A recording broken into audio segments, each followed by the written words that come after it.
Hello, I'm Scott McGregor. Welcome to Railway Adventures across Australia.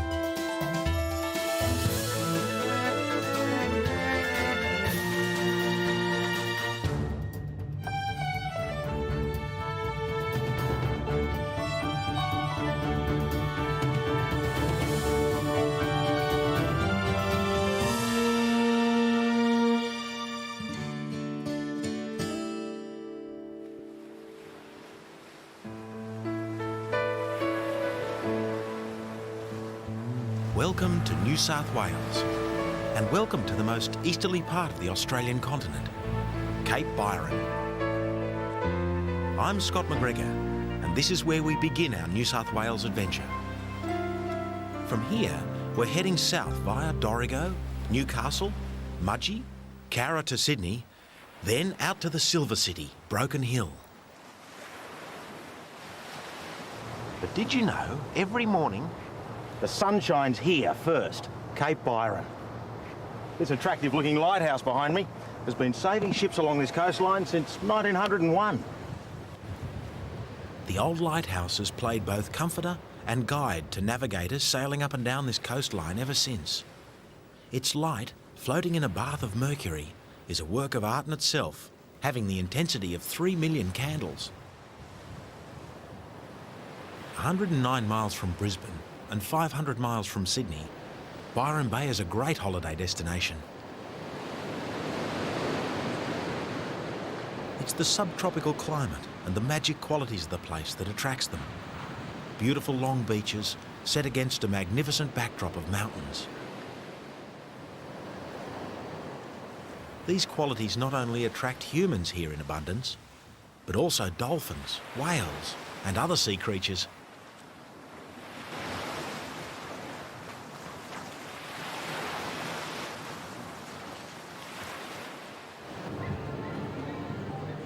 Just down the hill from the lighthouse is the village of Byron Bay itself.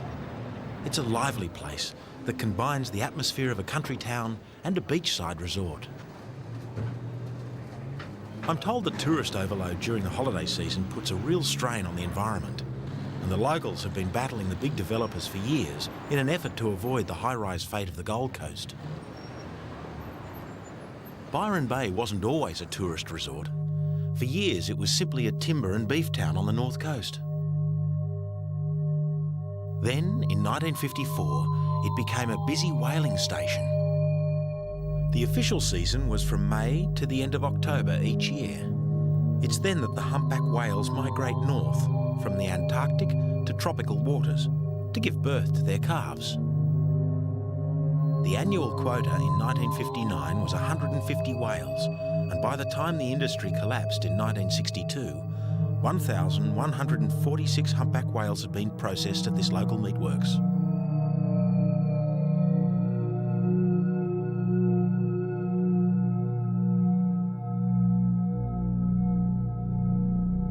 It's an interesting little loco.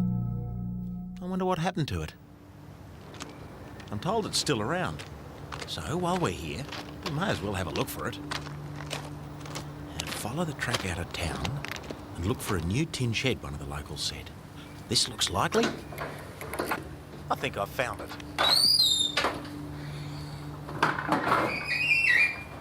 What a little beauty!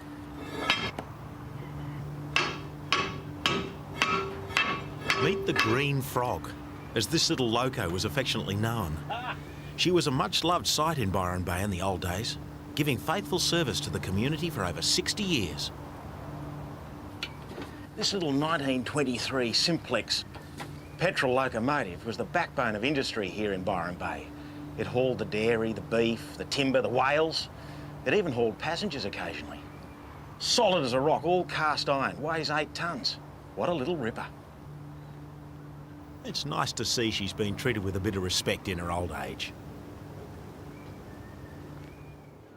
Byron Bay Railway Station is right in the middle of town, which is very convenient because it's just about time for us to head south. I promised myself to be in Sydney in 3 days' time. That's 765 kilometres away as the crow flies, because I've got a date with the Indian Pacific. The famous train that's going to take me 2,500 miles across the nation to Perth in the west, through some of the most incredible country on this earth. I can't wait for that one. But in the meantime, I've got to get myself to Sydney, and I've promised myself no cars, buses or aeroplanes, strictly train only. Now, I could take the direct route and be there in 12 hours, but as I told you, I'm going to take a few detours, which means that the schedule's going to be pretty tight. I can't believe this. A pub at a railway station. Don't see that every day. Excellent. G'day, mate. Yeah, really good. Hey, Tom. G'day, Scott. What are you doing here? Hey, trekking around? Yeah. Trekking around or training around? Always training around. I mean, listen, mate, I've always wanted to know the story behind this place. I mean, why is it here? Well, it was originally a refreshment room for the trains when the trains first come through at the turn of the century. But since about 1952, it's been a private lease, and it's become sort of part and parcel of the character of Byron Bay. Right. Any night on the bar, there'd be barristers and backpackers, surfing bums and bank managers and bricklayers, all lined up together, you know, and it's sort of become a bit of an Australian tourist icon, I'd say. Icon? You're not kidding. Look around the walls. Yeah. Looks like a bit of an icon to fishing to me. A few fishermen left their reels here, that's all. Did they? So you're a bit of a collector as well, yeah? Most of them in better condition than the ones I fish with, Scott. Is that right?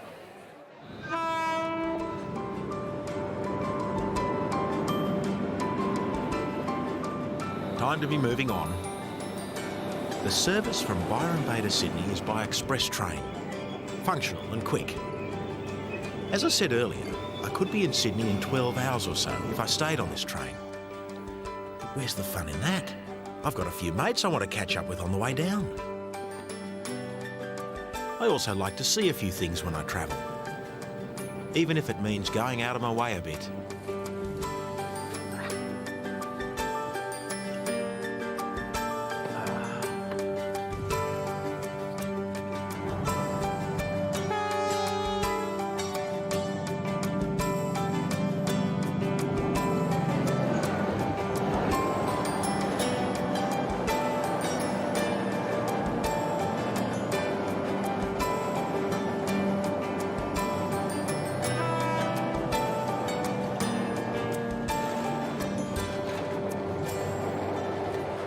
I've come here to meet the banana growers of Woolgoolga. Their fields are on the outskirts of town, just north of Coffs Harbour. These people have nothing to do with trains, but they're such an unusual part of the Australian landscape that I just had to visit them. Not the sort of architecture you'd expect to see as you drive into an Australian country town. A couple of servos or sheds, a big banana maybe, but not a temple that looks like it's dropped out of the sky from India. It's Sunday.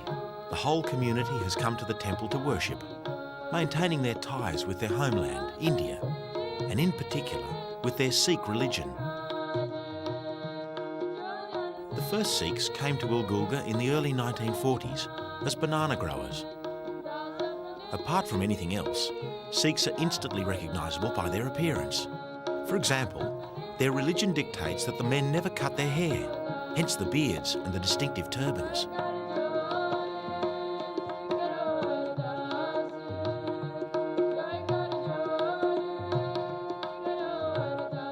The women wear beautiful pyjama-like trousers, which are fastened at the ankles and topped by a long skirt.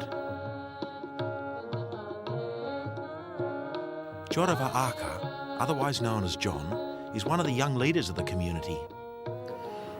Do you find it hard to maintain this culture in an Australian country town?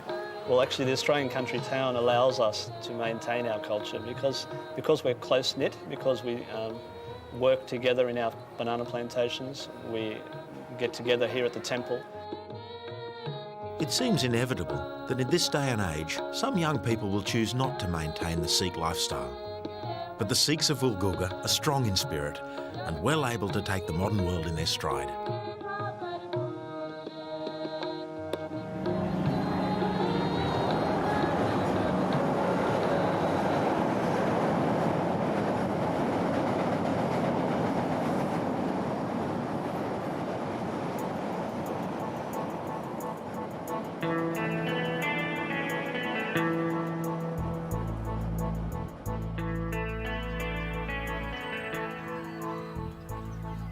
I promised myself if ever I was up this way, I'd give my old mate Keith a hand restoring a few railway carriages.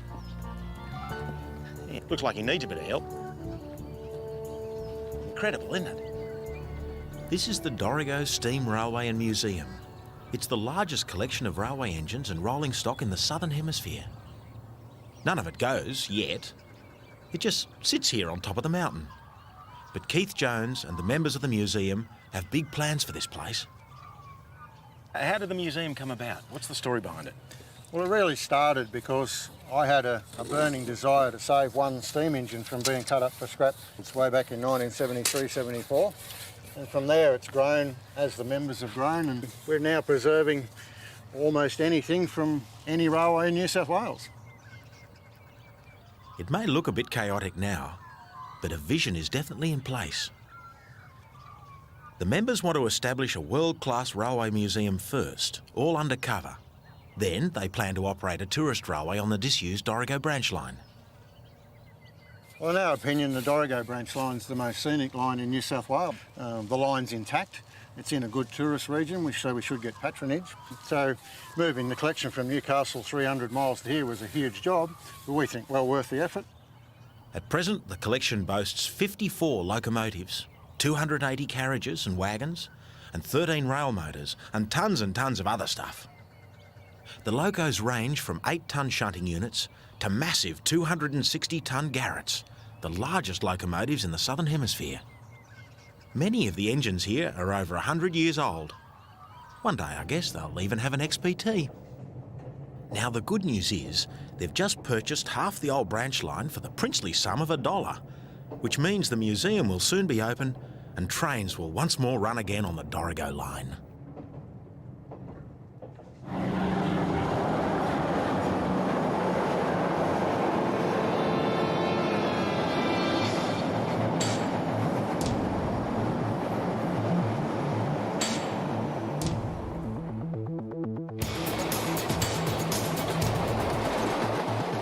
This is Newcastle. I'm on the local rail motor service into town. Not a bad little beast for 1948.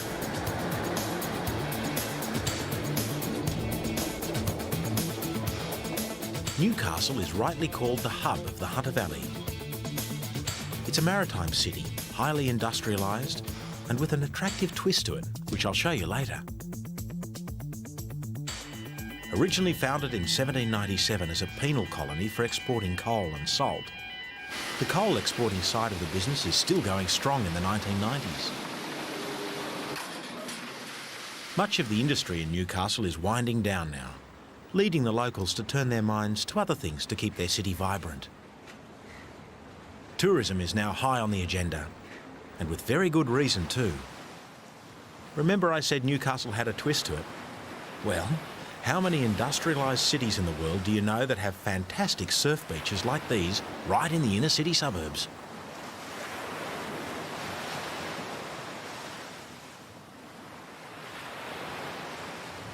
There's plenty of history too. At the harbour mouth, Nobby's Lighthouse, with its convict-built breakwater, is a landmark for the ships that enter and leave the port every day. This is Fort Scratchley, built in 1881 to defend the young colony against the Russians. They seem to get the blame for everything. It last defended the city during World War II, when it fired on some Japanese submarines. It was the last time these guns were fired in anger.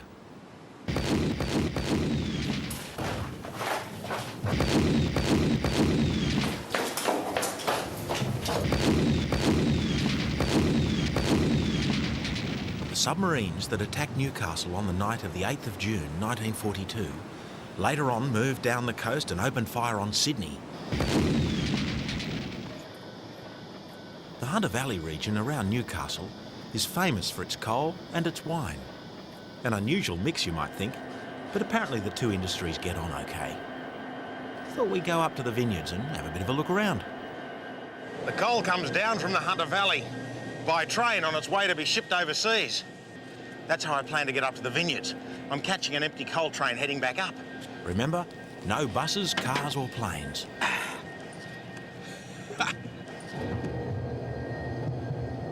G'day, I'm Scott. Scott, Keith Gilbert. Good on you, Keith. Scott. Cheers. How are you? Gary Hollier. Good on you, Gary. All right.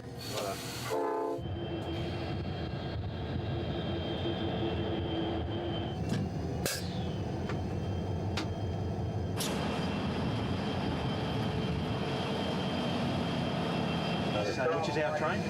That's the number of all the trucks. Right. And there's 84 trucks. There's 1,420 metres long. About 60 million tonnes of coal is dug out of the Hunter each year. That's a lot of coal. No wonder these trains are so long.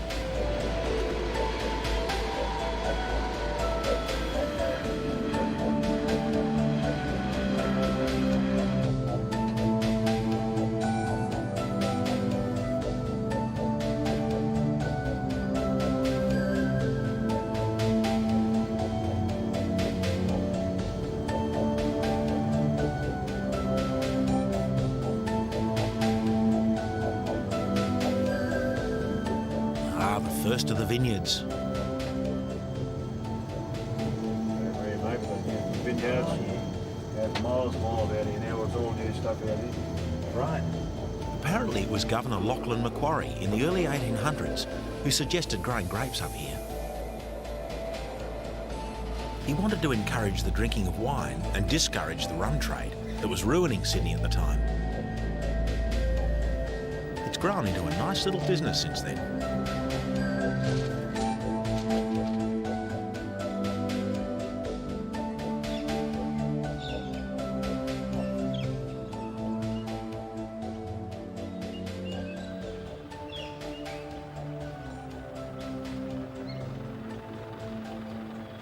Some of the early wine-growing families, like the Lindemans, the Draytons, the McWilliams and the Tyrrells, have now become household names.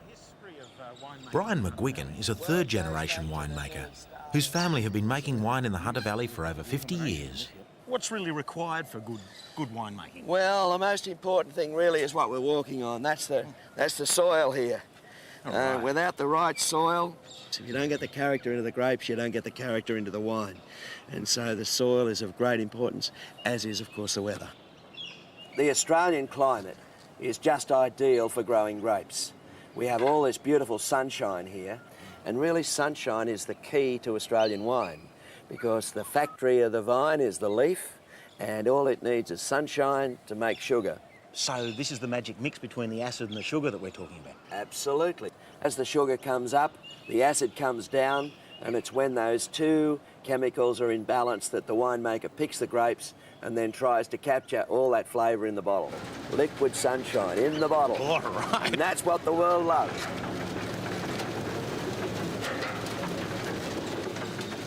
So as well as the mechanical pickers, you're still doing any by hand? Oh yes, we use the mechanical harvesters mainly, Scott, but we have some specialised blocks where we have hand pickers in to make sure that we address the picking well, but they're very particular and very capable people. And so this is a special technique that you need to have special skills for? Absolutely, and a lot of energy. Energy? Yeah, a lot of that too. All right. Oh, well, I mean, you know, if you needed an extra hand, I'm quite open to helping out. You mean you? Oh, I'd like to give this a go. This sounds quite good. Why not? Well, let me tell you, we're Yeah. a bit short tomorrow. Yeah. There's no way you could keep up with the locals. No way. This sounds like a challenge, Brian. Absolutely. The gauntlet's down. I'm in there. At 6 o'clock in the morning. 6 o'clock in the morning. Here's cheers. I'm there. Let's go. All right. Ah, fresh air, a spectacular dawn, and the ancient art of grape picking. I thought I'd better team up with a friendly local if I was going to get anywhere with this caper. So, Sasha, I've got my pickers. Now, give me the technique. The technique is very simple. Don't squash the grapes. Don't squash the grapes. All right. Grab them from the bottom and clip them at the stem so that we don't squash them. You don't want too much stem, right? Oh, no, a little bit of stem's okay. But preferably no leaves, if you can. Yeah, we're getting them. Now, what are we picking today, Sasha? These are Merlot grapes. Merlot. Yeah. They're sweet. They're beautiful. And they're beautiful grapes. Yeah, are you able to discern the quality of the grape just from having a taste? Yeah, you can. The really little tiny ones don't seem to have as much flavour Right. as the big ones. The pickers are paid by the bucket. In order to count how much they pick in a day, each person is given a number. As they empty their buckets, they call out their number and the bucket is recorded against their name. Oh, I got that one, Bim. He does that to Mate. me too. There you go, Brian. Hey. Good one. Oh, my aching back. Mechanical harvesting might be less labour intensive, but I reckon hand picking is more fun. Sasha earns $1.50 a bucket and the average is about 50 buckets a day. So it's hard graft for a modest return. I better get a move on. The Indian Pacific leaves in a day and a half. Now, we're about 200 kilometres from Sydney as the crow flies, but I'm saying goodbye to the Hunter Valley and I'm heading inland. I'm on a pretty tight schedule here. Really tight. But I think it's going to be worthwhile.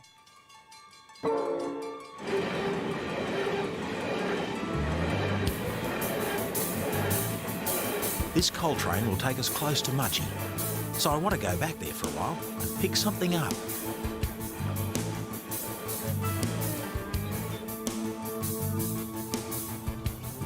I've come home because I want to show you my favourite railway line in New South Wales. It's the Cowra branch line, from Carcoar through to Cowra. It's a great run through some historic countryside on the Central Tablelands.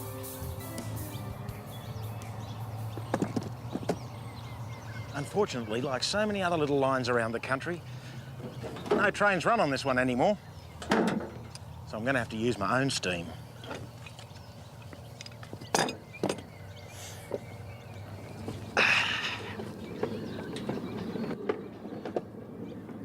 The line was put through to Cowra in 1888, and it goes through some classic countryside.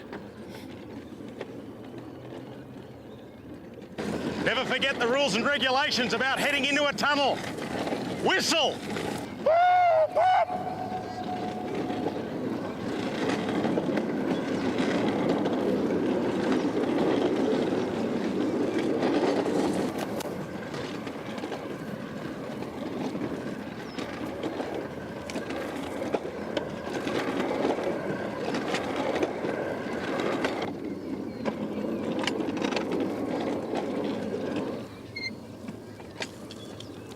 Once upon a time, these parts were alive with bushrangers, most notably Ben Hall and the John Gilbert gang. They terrorised the poor folk around here right through the 1860s until the law caught up with them and hung them. They were after the gold, of course. There used to be a lot of it discovered around here.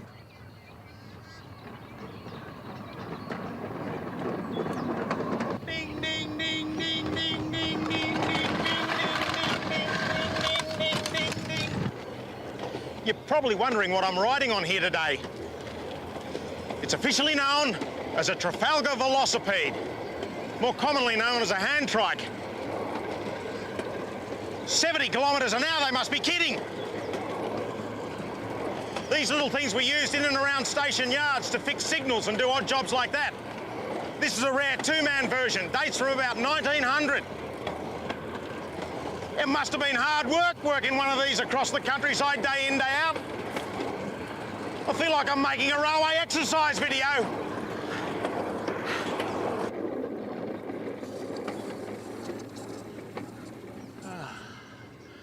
Oh, you know, you're working. Not a bad little station, eh? Carcoar's a sleepy little town now, but back in 1866, it was the second biggest town west of the Blue Mountains. I'm going to take a break, head into town, have a cup of tea. Today, Carcoar's a lovely spot. The whole town's classified by the National Trust. Gold made these places grow, And like so many other mining stories, when the gold ran out, the town shrank. It's hard to believe now, but this place was the business centre for the whole district once. Being an administrative centre meant lots of banks. And of course they attracted bushrangers like flies to the honeypot. In July 1863, the bushrangers John Gilbert and John O'Mealy attempted to hold up this place, which was the commercial bank back then. They failed. But they do go down in history as having carried out Australia's first daylight bank robbery.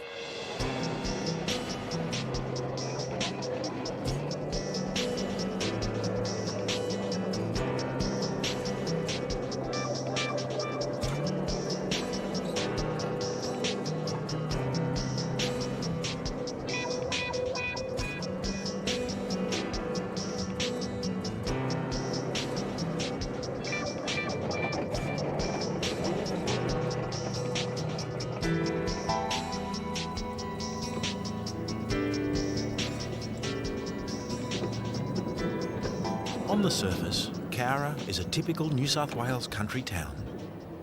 But there are special international links that make this place unique. For example, the people of Cowra go to great lengths to nurture the ideals of peace and international friendship. This is exemplified through Australia's World Peace Bell in Civic Square. The bell is a replica of the original, which hangs in the United Nations building in New York.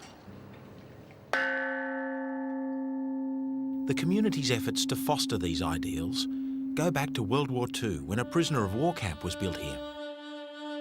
Constructed in 1941, the camp initially held Italian and German prisoners of war, but in 1944 it was extended to hold Korean, Formosan and Japanese prisoners. Disgraced by their capture, the Japanese sought to overcome their shame in the most dramatic way possible. At 1:50 a.m. on the 5th of August 1944, the largest prisoner of war breakout in modern military history took place at Cowra. Over 1,000 Japanese prisoners launched a suicidal attack on their guards, the Australian soldiers of the 22nd Garrison. By the time the breakout was over, 231 Japanese and 4 Australians lay dead. The Japanese who died in the breakout were buried here in Cowra, and the local ex-servicemen have taken it upon themselves to look after their graves. From that first humanitarian gesture grew a desire to understand more about the culture of a people who had once been their enemy. Today, these sentiments have been translated into beautiful Japanese gardens, symbolising goodwill and a celebration of nature.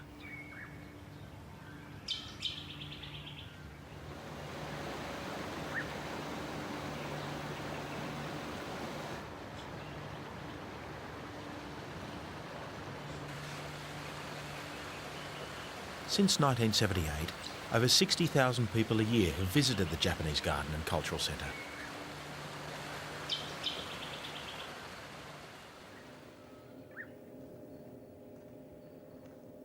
There's just one other place I have to visit before I hightail it towards Sydney: the Lachlan Valley Railway.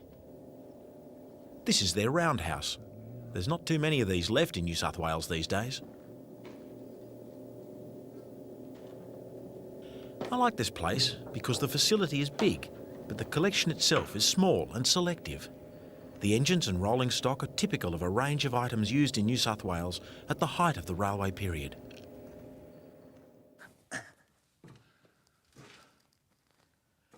This partially restored engine gives you an idea of how a steam locomotive actually works. See all these little holes here? They're like little chimneys coming through the boiler. The smoke goes up the chimney there. The steam goes to the top of the boiler, going down these pipes here into the cylinder, pushing the piston back, which then drives the locomotive forward.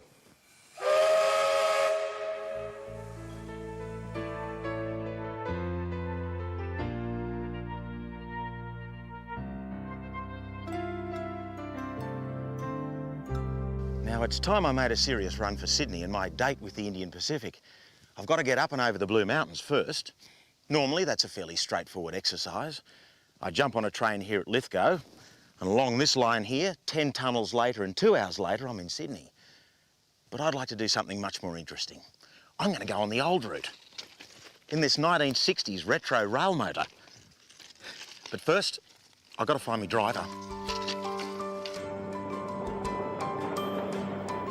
At just 5 miles in length, the Zigzag Railway was once acclaimed as one of the great engineering wonders of the 19th century. It was built between 1866 and 1869 to enable trains to negotiate the steep western face of the mountains.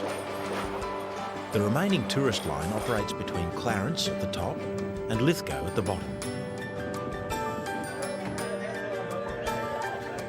Finding a route over the Blue Mountains and into the rich western plains beyond was a real economic problem for the government last century. In the wake of the gold rush, an ever-increasing number of settlers were moving out west. People were agitating loudly for a railway connection to Sydney. After much deliberation, it was decided that a series of lengthy tunnels through the mountains was far too expensive. A giant zigzag was the cheapest option. Now that I've found my driver, we can get going. Well, we'll just get the air on and we'll go. Meet Michael Forbes. He's been with the railway for over 25 years, so he knows this line like the back of his hand.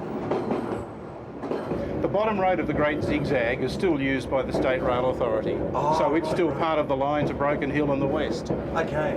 We actually have our depot on the site of the original bottom road. They just carved a giant Z in the side of the hill. So if you imagine the 3 bars of the Z are your tracks. They all slope gently down into the valley at a grade of 1 in 42. That's 1 foot down for every 42 feet you travel. And that sort of grade can be handled safely by a train.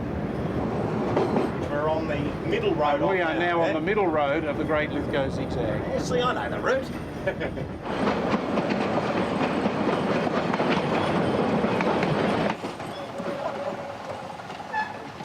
Bring it to a halt. And now what we've got to do is swap ends. We've got to drive from the other end. So we go up the other end? Yep.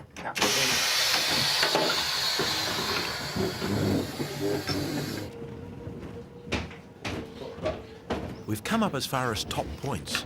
It's here that the train reverses direction to go along the top bar of the Z. Excellent. 2 bells from the guard means everybody's locked in and we can leave.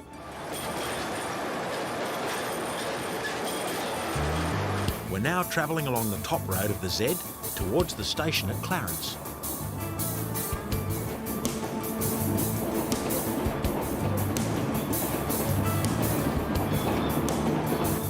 The line has always operated in both directions, of course. But in the old days, the downhill run was no picnic for steam locomotive drivers, as Marcus, the zigzag conductor, explains. Yeah, well, in the days of the zigzag, when they were using it as the only means of getting trains down the mountain, the drivers had quite a feet in front of them. Back then, they were bringing them down pretty much unbraked. Took them up to about 3 hours to get a normal train down the zigzag.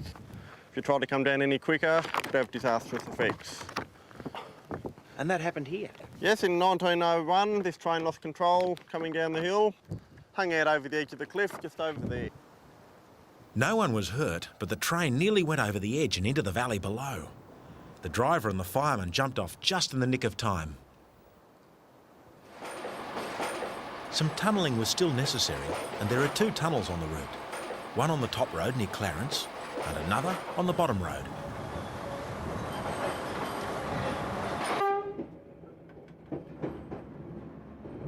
When this line was completed in 1869, a writer from England, journeying out to the just finished work, wrote glowingly of the pluck and enterprise of the colony of New South Wales in conceiving and carrying successfully through such a gigantic and wonderful undertaking.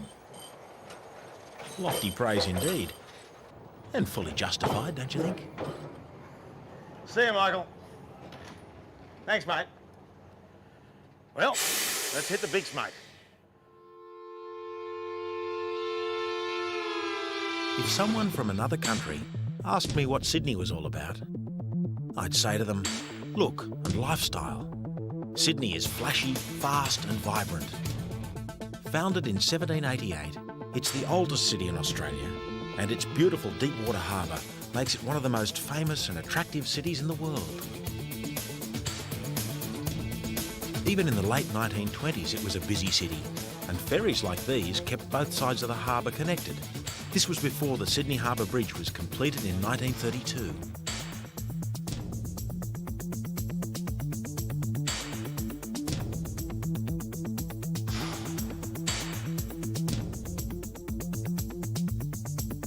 The first train to cross the new bridge. The first of many that these days carries thousands of passengers a day.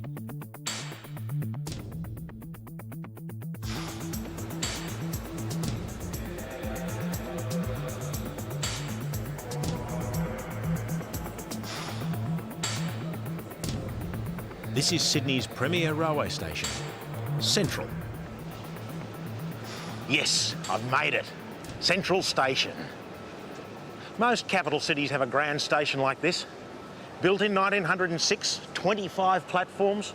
This grand concourse says it all. I'm off to platform 1 and a date with the Indian Pacific.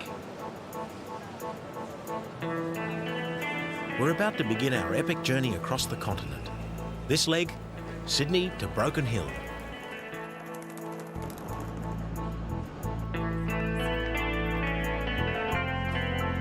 There's always a sense of adventure in the air as the Indian Pacific prepares to leave Sydney.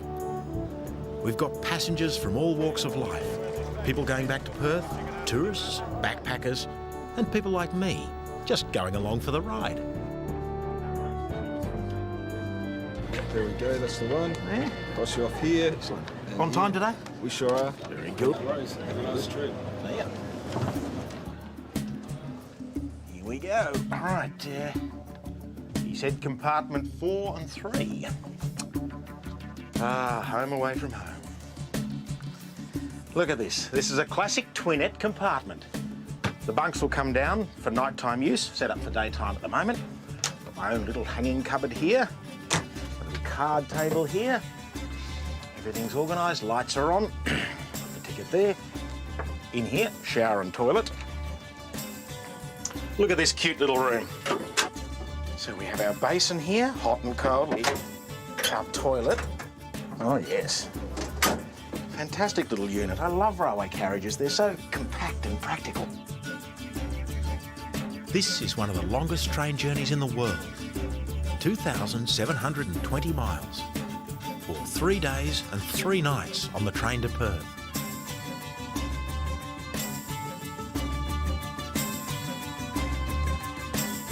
First though, we head out through the city suburbs and back up the Blue Mountains.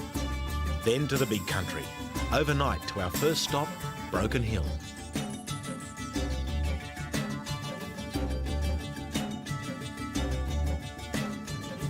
The Sydney suburbs roll past like names on a timetable. One name sticks out though. That's the name of Granville, the site of Australia's worst railway disaster. This bridge here is significant. It's the Bold Street Overpass. It fell on the 8:37 train from Mount Victoria, killing 83 people and injuring 220 in 1977.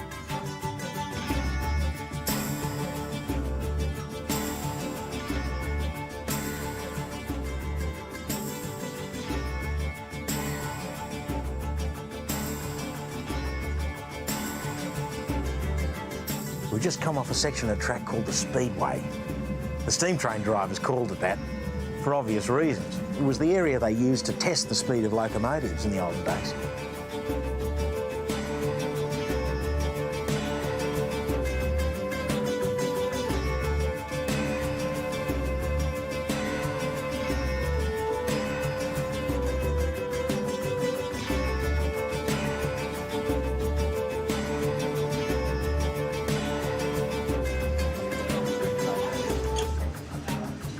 Yeah, the food's really improved on the train.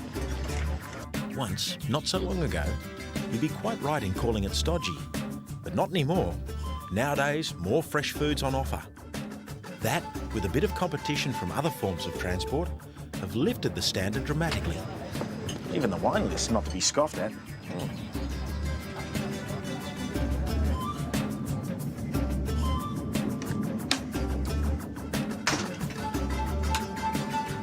While I've been dining, the conductor's been busy. Well, good night then. See you in the morning.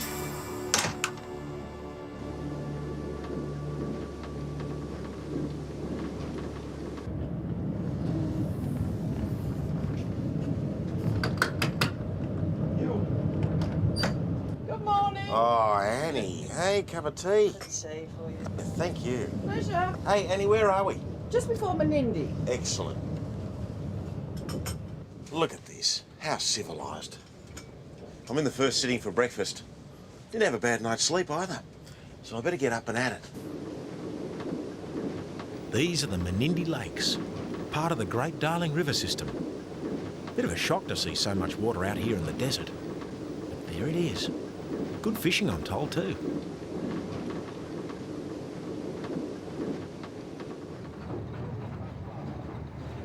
Overnight, we've come down the Blue Mountains, across the Central Tablelands, and here we are on the Great Western Plains. We're about an hour out of Broken Hill.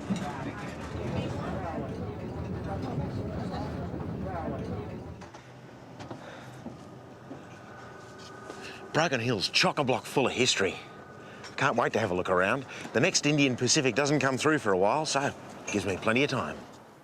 Broken Hill is known as Australia's Silver City, the centre of the outback, an oasis of comfort in the desert. It's all true. Ore was discovered here in 1883 when a fella called Charles Raspe practically tripped over the ore. He thought it was tin at first, so he pegged a lease on what was known as the Broken Hill. It turned out to be silver, lead and zinc, and from that day on, the place never looked back. Broken Hill could once lay claim to one of the richest ore bodies in the world. But like all good things, one day it must run out. On present predictions, they estimate that there's only 8 years of ore left to mine.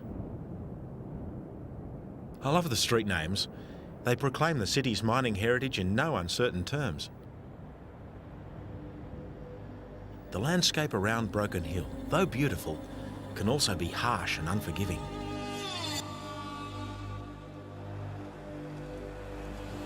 These sculptures were carved here on this mountain in local sandstone by a group of Australian and international artists in 1993. They're a real testament to the inspiration and beauty of the living desert landscape around Broken Hill.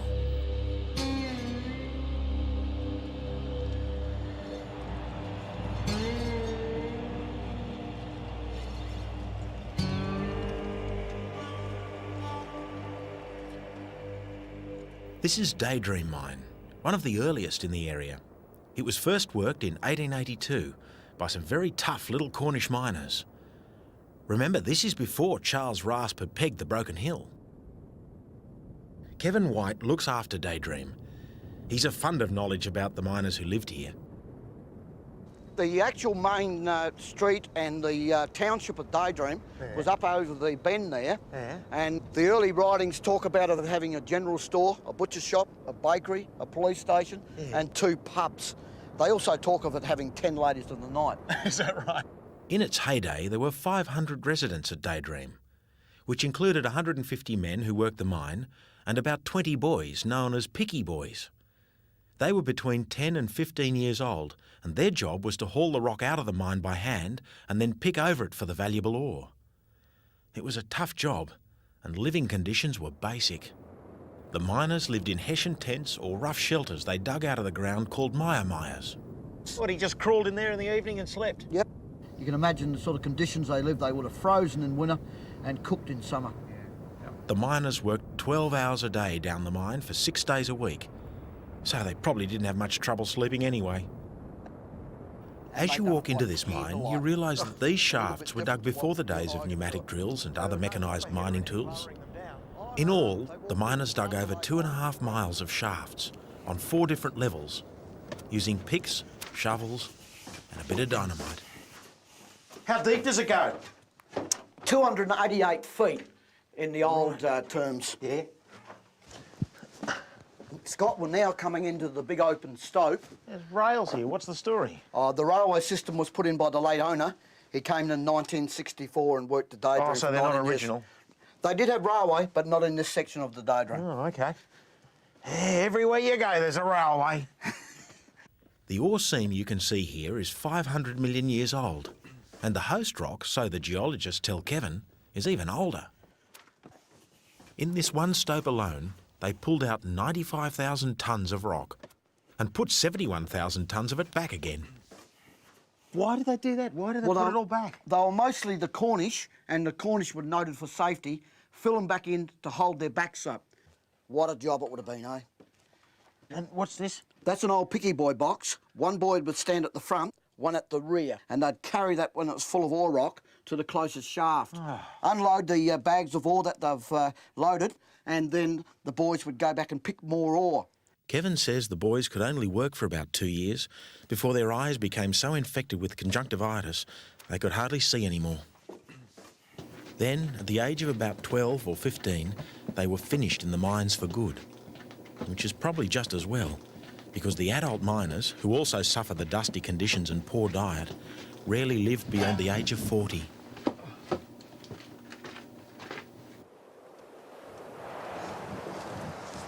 You know, there's a predictability about mining. Ore gets discovered, a town springs up out of nowhere, the ore runs out, the town disappears. This is Silverton, 16 miles up the road from Broken Hill. It was booming in 1885. In fact, everyone thought it was going to be bigger than Broken Hill itself. Then the ore petered out and the town died away. But before Silverton died, it gave its name to an enterprising little private railway called the Silverton Tramway Company. At the time, the Silverton ore was being carted over the border to Coburn in South Australia by bullock wagon. From there, the ore went on to Port Pirie by rail. The New South Wales government didn't want to push their railway the extra 16 miles from Broken Hill to pick up the ore and take it to New South Wales. But the Silverton Tramway Company thought it was a good idea. They were prepared to go to the expense, as this magnificent cutting testifies, to bring the line from South Australia through to Silverton. Sadly, by the time the line was finished, so was Silverton. And instead of stopping here, the line went right on through down this main street to Broken Hill. This is why Broken Hill's so closely aligned with South Australia. It even runs on South Australian Central Time. And the Silverton Tramway also figures in another remarkable tale. On New Year's Day in 1915, Broken Hill witnessed the first shots fired on Australian soil as an act of war during wartime. At the time, we were at war with Turkey, but most of the battles were a long way from Australia's shores. Here in Broken Hill, a trainload of picnickers seated in open trucks pulled noisily out of Broken Hill, bound for the annual New Year's Day picnic at Silverton.